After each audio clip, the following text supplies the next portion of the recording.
Hello and welcome back दोस्तों, कैसे हैं आप लोग। आई होप कि आप सभी लोग बहुत ही बढ़िया होंगे और बहुत ही बढ़िया से पढ़ाई कर रहे होंगे। दोस्तों, पिछली वीडियो में जो है हमने जायांग की संरचना के बारे में देखा था, या कि जायांग की संरचना कैसे होती है उसको हमने देख लिया था। किसको देखा था? जायांग की संरचना को देखा था। ठीक है, किसको देखा था? जायांग की संरचना को हमने पिछली वीडियो में देख लिया था और हमने आपको बता दिया था कि अंड कोशिका कहाँ होती है। ऐसे था ना? ठीक, तो यहाँ पर क्या था? ये बीजांड है, बीजांड है, ये बीजांड की संरचना है। ठीक, तो यहाँ पर दो सहायक कोशिका पाई जाती है, यहाँ पर बीच में क्या पाई जाती है? अंड कोशिका पाई जाती है। तो यह जो अंड कोशिका है, ठीक, इस सभी का निर्माण कैसे होता है? ऐसे डायरेक्ट तो नहीं हो जाएगा ना, इस अंड कोशिका का निर्माण डायरेक्ट नहीं हो जाएगा। ठीक है, तो आज की वीडियो में हम इसी को देखेंगे कि इस अंड कोशिका का निर्माण कैसे होता है। ठीक, तो चलिए देखते हैं। और यहाँ पर ऊपर में क्या होता है? ऊपर में हमारी 3 प्राथमिक कोशिकाएं पाई जाती है ना, तो ये सब कैसे बनते हैं? डायरेक्ट नहीं बन जाएंगे ना, इन सभी का निर्माण किसी प्रकार से होता होगा। तो चलिए उसी को हम आगे देखते हैं। आप वीडियो में बने रहिए, आपको एक एक टॉपिक समझ में आएगा। आपको इस वीडियो में एनिमेशन के माध्यम से भी समझाया जाएगा, इसके माध्यम से एनिमेशन वीडियो के माध्यम से भी समझाया जाएगा कि यहाँ पर यह जो क्या है, ऊपर प्राथमिक कोशिका और नीचे क्या है, किनारे किनारे सहायक कोशिका, और ये क्या है? अंड कोशिका। इन सभी का निर्माण कैसे होता है, आप वीडियो में बने रहिए। ठीक है, एनिमेशन के माध्यम से समझाया जाएगा।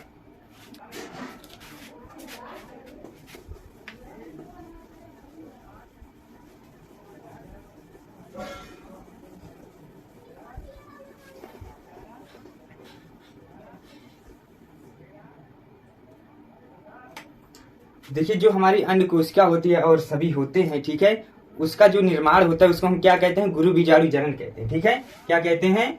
गुरु बीजाणु जनन, गुरु बीजाणु जनन। अब यह गुरु बीजाणु जनन क्या होता है, हम इसी को समझेंगे। ठीक है, यहाँ पे देखिए, यहाँ पे क्या आया है? गुरु बीजाणु जनन। अगर किसी भी चीज के लास्ट में अगर जनन लग गया है तो उसका मतलब क्या है कि उसका निर्माण हो रहा है। ठीक है, बात को समझिएगा।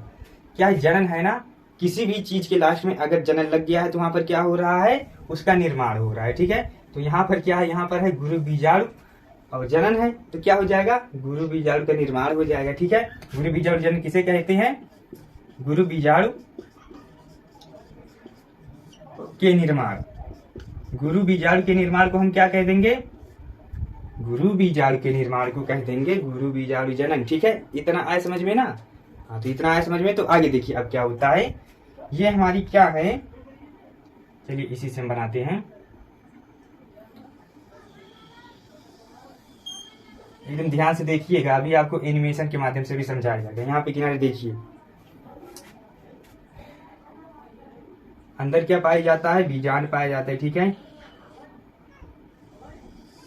ठीक, ध्यान से देखिएगा। और यहाँ ये हमारा क्या है? ये हमारा है बीजांड है। ठीक है, ये क्या है? बीजांड है। और बीजांड के अंदर क्या पाया जाता है बताइए? बीजांड के अंदर पाया जाता है एक आधा स्तरीय कोशिका पाई जाती है। क्या पाई जाती है? सिर्फ एक आधा स्तरीय कोशिका। ये क्या है? एक आधा स्तरीय कोशिका है। ठीक, बीजांड के अंदर क्या पाया जाता है? एक आधा स्तरीय कोशिका पाई जाती है। ठीक, तो इसमें होता क्या है इसको हम देखेंगे। यह जो आधा स्तरीय कोशिका होती है ना, इसमें समसूत्री विभाजन हो जाता है। क्या हो जाता है? समसूत्री विभाजन हो जाता है। तो यहाँ पर एक है ना, तो एक से क्या बन जाएंगी? 2 कोशिका बन जाएंगी। ठीक है, एक है, एक से 2 कोशिका बन जाएंगी। 2 कोशिका क्यों बन जाएंगी? क्योंकि इसमें समसूत्री विभाजन हो गया। ठीक है, तो अब आगे देखिए, यहाँ पे हम समसूत्री विभाजन करके बनाते हैं। इसको यहाँ पे हम क्या कहेंगे? आधा स्तरीय कोशिका। क्या है ये? आधा स्तरीय कोशिका। क्या है ये? आधा स्तरीय कोशिका है। इसमें क्या हो रहा है? समसूत्री विभाजन हो रहा है। तो देखिए यहाँ पे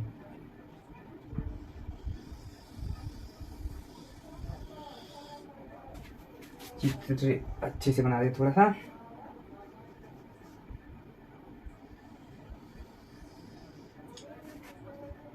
देखिए,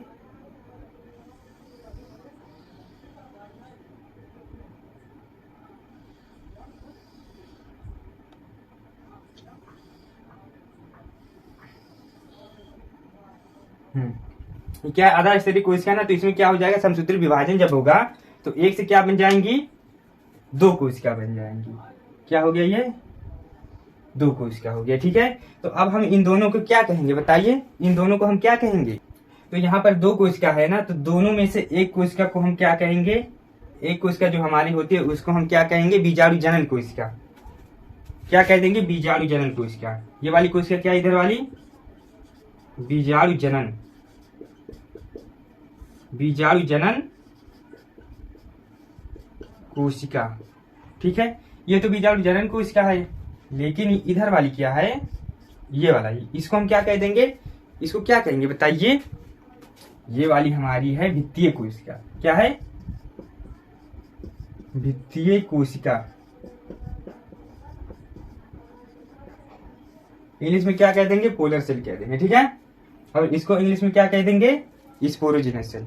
ठीक, आई बात समझ में ना। चलिए लिख देते हैं,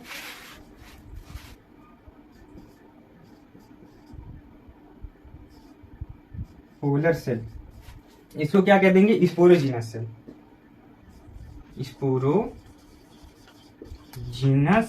सेल। ठीक, इतना बात आया समझ में कि नहीं, कुछ नहीं है, बस यही है। क्या होता है, बीजांड के अंदर क्या पाया जाता है, एक आधा स्तरीय कोशिका पाई जाती है। ठीक, और आधा स्तरीय कोशिका में क्या होता है, समसूत्री विभाजन होता है, जिससे दो कोशिका बनती है। एक को हम क्या कहते हैं, बीजाणु जनन कोशिका कहते हैं, और एक को क्या कहते हैं, भित्तीय कोशिका कहते हैं। ठीक, इतना ही तो है। और गुरु बीजाणु जनन किसे कहते हैं, गुरु बीजाणु जनन जो होता है, गुरु बीजाणु के निर्माण को कहते हैं। इतना आ गया होगा समझ में। अब आप इतना नोट कर लीजिए। तो चलिए इसको हम यहां से मिटाते हैं और आगे देखते हैं कि क्या होता है। देखिए,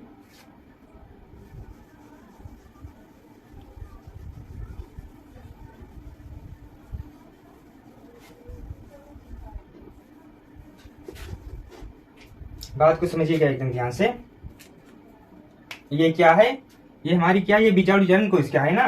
तो ये जो बीजाणु जनन कोशिका होती है ये सक्रिय रहती है। ठीक, और ये जो भित्तीय कोशिका होती है यह नष्ट हो जाती है। भित्तीय कोशिका क्या होती है, नष्ट हो जाती है। ठीक, क्या हो जाती है, भित्तीय कोशिका नष्ट हो जाती है। और यह क्या है, बीजाणु जनन कोशिका होती है, ये सक्रिय होती है। ये सक्रिय होकर किसकी तरह कार्य करती है, गुरु बीजाणु मातृ कोशिका की तरह कार्य करने लगती है। ठीक है, यह जो बीजाणु जनन कोशिका है यह सक्रिय होकर गुरु बीजाणु मातृ कोशिका की तरह कार्य करने लगती है। किसकी तरह कार्य करती है, गुरु बीजाणु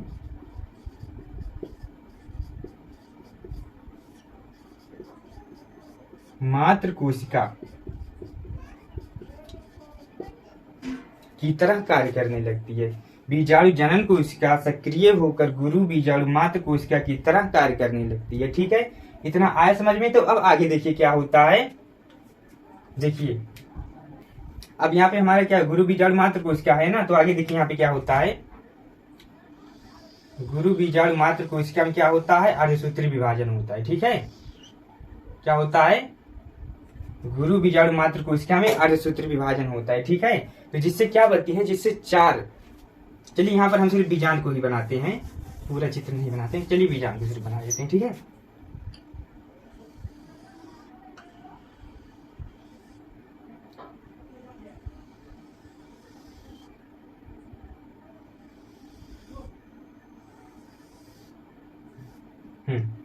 क्या है, ये सिर्फ बीजांड का है। ठीक, तो यह जो गुरु बीजाणु मातृ कोशिका होती है इसमें क्या होता है, अर्धसूत्री विभाजन होता है। तो अर्धसूत्री विभाजन से कितने कोशिकाओं का निर्माण होता है, चार कोशिकाओं का निर्माण होता है। ठीक है, अच्छा 1 2 3 4, चार कोशिकाओं का निर्माण हो जाएगा। ठीक है, अर्धसूत्री विभाजन द्वारा चार कोशिकाओं का निर्माण हो जाएगा, जिनमें से जो है एक कोशिका, एक नहीं 3 कोशिका नष्ट हो जाती है। ठीक है, ऐसे 3 कोशिका नष्ट हो जाती है, केवल एक ही सक्रिय रहता है।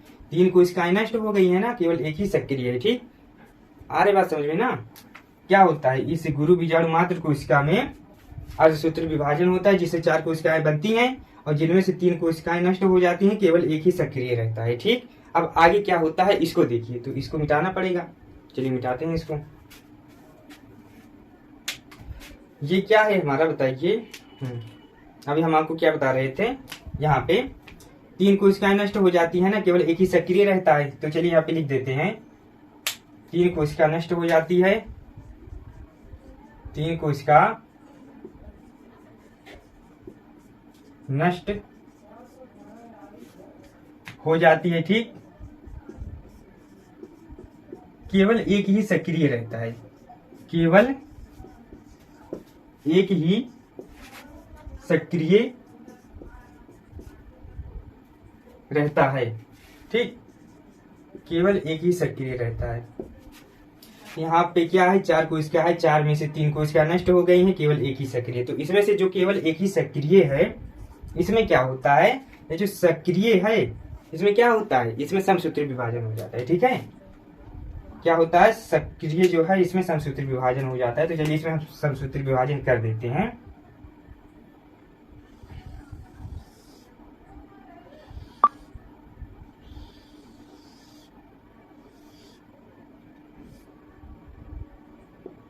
देखिए यहाँ पे क्या कर रहे हैं, समसूत्री विभाजन। एक है ना, तो एक में जब समसूत्री विभाजन होगा तो उससे क्या बन जाएंगे,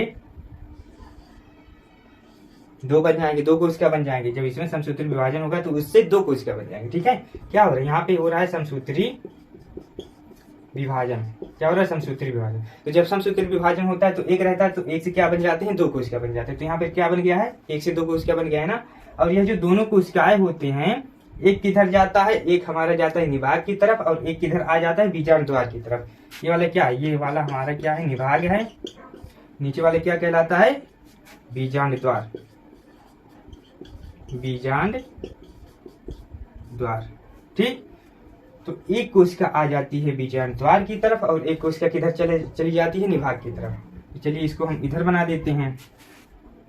एक देखिए किधर चली गई है, निभाग की तरफ, और एक किधर आ गई है, बीजांड द्वार की तरफ। ठीक, इतनी बात आई होगी समझ में। और इधर देखिए, अब फिर इसमें क्या होता है, समसूत्री विभाजन होता है। इसमें भी समसूत्री विभाजन होगा, इसमें भी समसूत्री विभाजन होगा। देखिए तब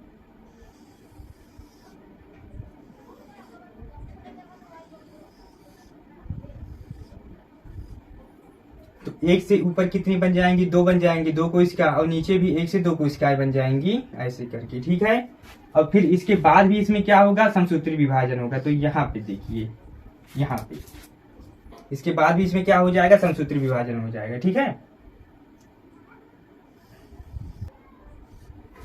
इसमें जब समसूत्री विभाजन होगा तो कितना है, ऊपर 2 है ना, तो 2 से 4 बन जाएंगे, और नीचे भी 2 है, तो नीचे भी 2 से कितने बन जाएंगे, 4 बन जाएंगे। ठीक है, तो जिनमें से क्या होता है, जिनमें से एक कोशिका नीचे से और एक कोशिका ऊपर से बीच में चली आती है। ठीक है, जिनमें से एक कोशिका नीचे से और एक कोशिका ऊपर से बीच में चली आती है। तो देखिए यहाँ पे क्या होता है,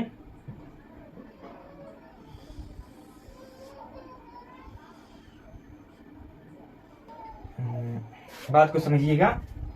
एक कोशिका नीचे से और एक कोशिका ऊपर से, एक कोशिका ये वाली ऊपर से, ठीक, और ये वाली नीचे से, बीच में चली आई ना।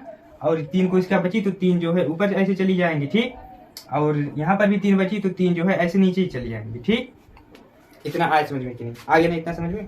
तो यह जो बीच में होती है इसको हम क्या कहते हैं, इस कोशिका को कहते हैं द्वितीयक केंद्रक। क्या कहते हैं, द्वितीयक केंद्रक कहते हैं। क्या कहते हैं, इसको हम कहते हैं द्वितीयक केंद्रक। और इसको क्या कहते हैं, इसको हम क्या कहते हैं, इसको कहते हैं किनारे किनारे वाली को क्या कहते हैं, सहायक कोशिका कहते हैं, और बीच वाली को क्या कहते हैं, अंड कोशिका। और ऊपर जो होता है इसको तो पता है क्या कहते हैं, प्रतिमुख कोशिका कहते हैं ना, बताया गया था सभी को, प्रतिमुख कोशिका। तो देखिए यहाँ पर जो है, यहाँ पर हमारी अंड कोशिका का निर्माण हो गया है कि नहीं, बताइए सभी लोग, हो गया है ना अंड कोशिका का निर्माण। ये क्या है, बीच में अंड कोशिका। ठीक है, क्या है ये, बीच में अंड कोशिका, और किनारे किनारे दोनों जो है ये क्या है, सहायक कोशिका है। यहाँ पे लिख दे रहे हैं, शायद दिख जाए, सहायक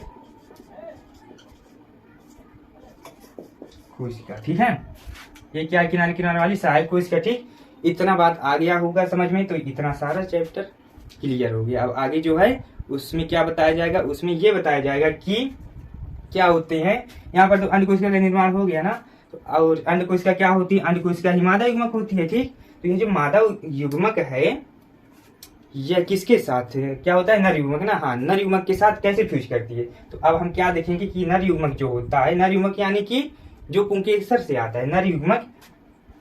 यहाँ से इसको मिटाना पड़ेगा थोड़ा सा, यहाँ पे देख लीजिए, ये क्या है, हमारा पुष्प की संरचना है ना। तो जो नर युग्मक होता है पहले यहाँ पर वर्तिकाग्र पर आएगा, और यह क्या है, हमारा बीजांड है। ठीक, क्या है ये, बीजांड की संरचना है। ठीक है, ये बीजांड की संरचना है ना। तो यहाँ पर जो नर युग्मक आएगा पराग नलिका की सहायता से ऐसे ऐसे करके बीजांड द्वार के रास्ते से इस अंड कोशिका के साथ कैसे फ्यूज करेगा, हम उसको देखेंगे। ठीक है, ठीक। तो आज की वीडियो में चलिए इतना ही रखते हैं। तब तक के लिए आप इतने सभी को तैयार करिए, और अगर कहीं पर भी कंफ्यूजन है तो कमेंट करके जरूर बताइएगा। ठीक है, आपका एक एक टॉपिक को एकदम क्लियर किया जाएगा। ठीक, और एनिमेशन को एकदम ध्यान से देख लीजिएगा कि वहां पर कौन कौन सी प्रक्रियाएं हो रही हैं। ठीक, तो चलिए तब तक के लिए आप चाहे जहां पर भी रहें, stay motivated, stay connected, keep growing, keep working.